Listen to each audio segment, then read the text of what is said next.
Pak Mei has explosiveness that corresponds exactly to what I wanted for this story of revenge. Pak Mei is ferocious, fast, powerful and accurate. And yeah, you have a lot of strikes coming out like this. The player will create the choreography. It depends only on them to make a beautiful situation.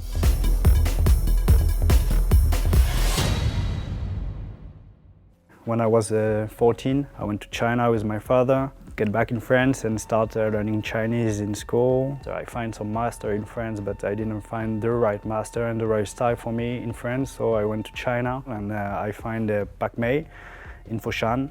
And I start learning with this clan. The right master is Lao Wei San. I wanted to be better and start to be one of the best. One day I became master myself. Most of Kung Fu we see, it is like what Jet Li is doing. It's like opera Kung Fu. No one fight like this in real life. It's amazing, but this is not authentic. And I was searching for something real. So the idea was to have the best of both worlds, credibility, the expertise of Benjamin, in terms of movement, in terms of real combat, and on our side, our knowledge about combat design. For me, it was natural to integrate Benjamin's Pak Mei into our game, to use his moves as an inspiration for our main character's animation.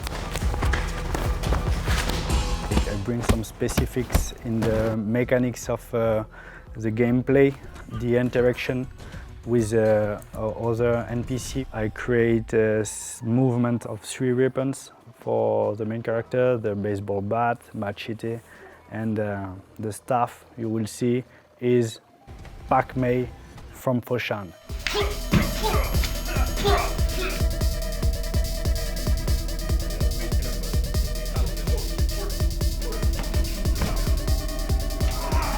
I really wanted to have something very immersive, really cool on the screen, but there is also sometimes game design things that don't fit with this.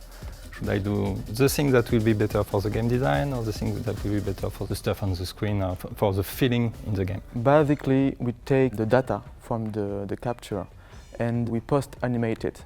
So we shape it to respect the animation direction and the style.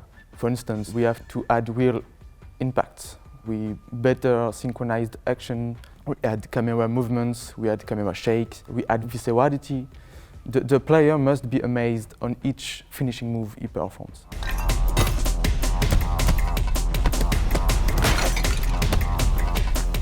Some move we changed a little bit because it was making sense when we were doing like this, like a stab. Yesterday we do a stabbing technique and I needed to finish the NPC with a stabbing technique, and at the end I thought, oh no, it will be good to just cut the throat. And I just changed the technique like this because in the action it was feeling more like this.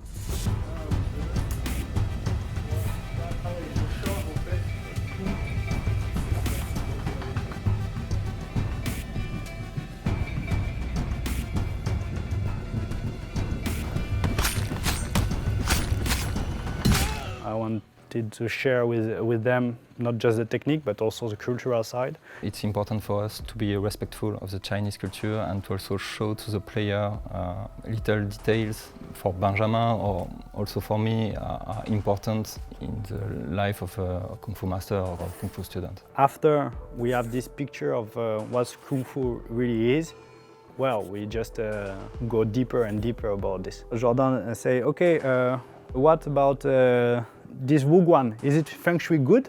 I say, what? You really want me to check this? And he say, of course. So I start checking the Wuguan design. Okay, this door cannot be here, this kind of stuff. This is great that they go deeper like this. In our game, we don't want to depict the main character as invincible. We want the player to have pressure, to be surrounded by multiple enemies. Any mistakes of the player can be deadly. And I came with 1 idea, 2 ideas, 3 ideas. Say, okay, this one is the greatest one. This is what we want, and we just move forward like this all the time. Actually, there are I don't know, maybe 160 moves only for the main characters. Each move was designed for a particular situation. It needs to be effective. it needs to be credible and it needs to be beautiful.